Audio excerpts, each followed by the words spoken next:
Shalom teman-teman, saya Clara dari Juara Kelas Kids di DHS Church Bitung.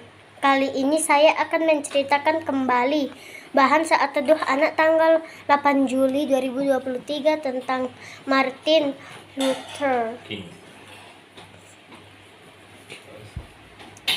Ayat hari ini di Efesus 2 ayat 8 sampai 9 yang berbunyi, sebab karena kasih karunia kamu diselamatkan oleh iman. Itu bukan hasil usahamu, tetapi pemberian Allah. Itu bukan hasil pekerjaanmu. Jangan ada orang yang memegahkan diri. Pada abad ke-11 ada ajaran tentang indulgensi.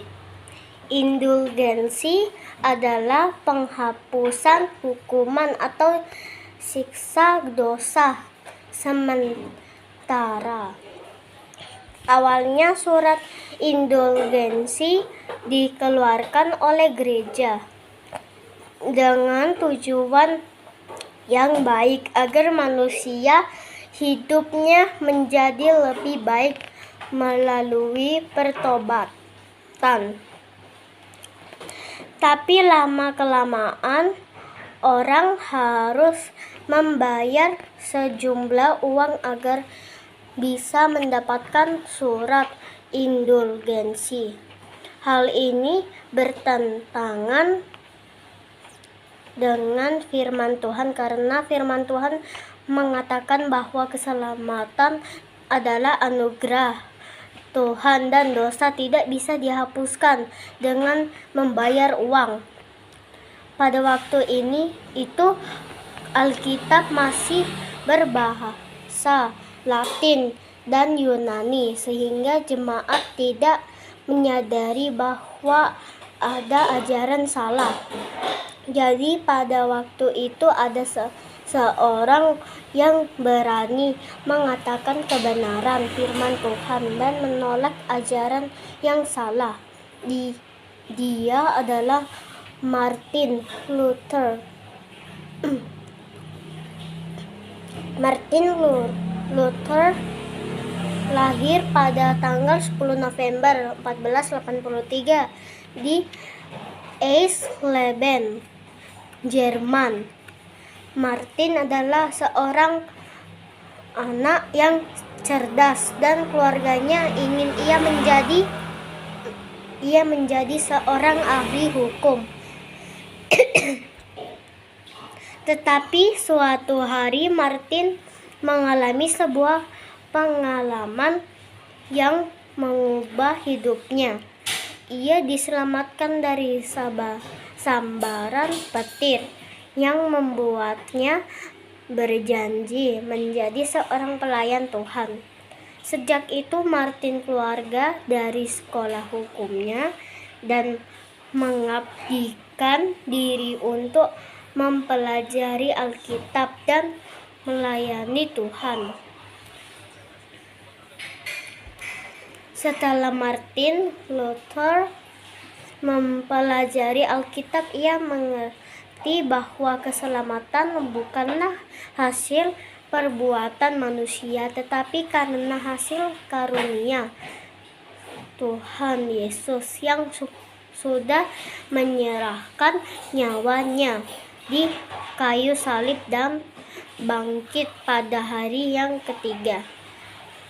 Luther menentang ajaran yang mengharuskan jemaat membayar surat pengampunan dosa itu karena tidak sesuai dengan firman Tuhan. Martin Luther menulis 95 pernyataan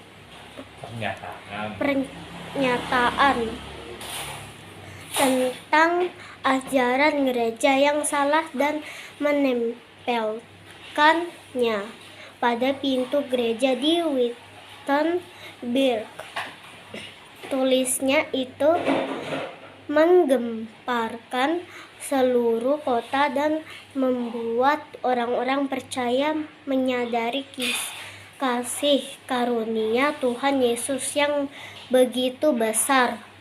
Para pemimpin gereja yang sudah mengajarkan hal yang salah berusaha untuk menangkap Luther.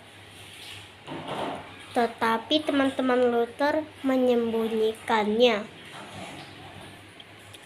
Di dalam persembunyiannya, Luther berusaha menerjemahkan Alkitab Perjanjian Baru ke dalam bahasa Jerman.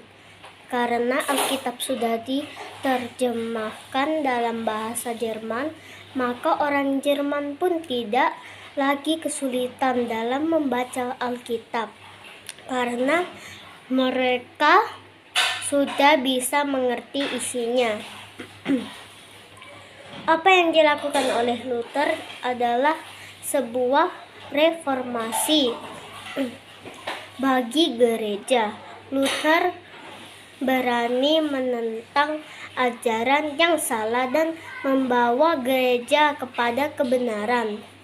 Pesan dari kisah ini, semangat Luther yang sudah ada sejak 500 tahun yang lalu itu perlu kita kobarkan terus, karena Tuhan Yesus tentu ingin kita yang sudah percaya berani menolak dosa dan berani melakukan yang benar sesuatu dengan firman Tuhan.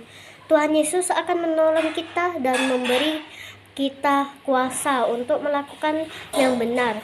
Pertanyaan 1. Apa yang kamu pelajari dari peristiwa yang kita bahas ini hari ini? Jawabannya, sikap Martin Luther yang menolak yang salah dan berani menegakkan kebenaran. 2. Menurutmu apakah melakukan yang benar itu sulit? Mengapa? Jawabannya, ya karena tidak banyak orang yang suka melakukannya, sehingga kita jadi bertentangan dengan kebiasaan dosa orang lain. Demikian teman-teman, Tuhan Yesus memberkati. Dah.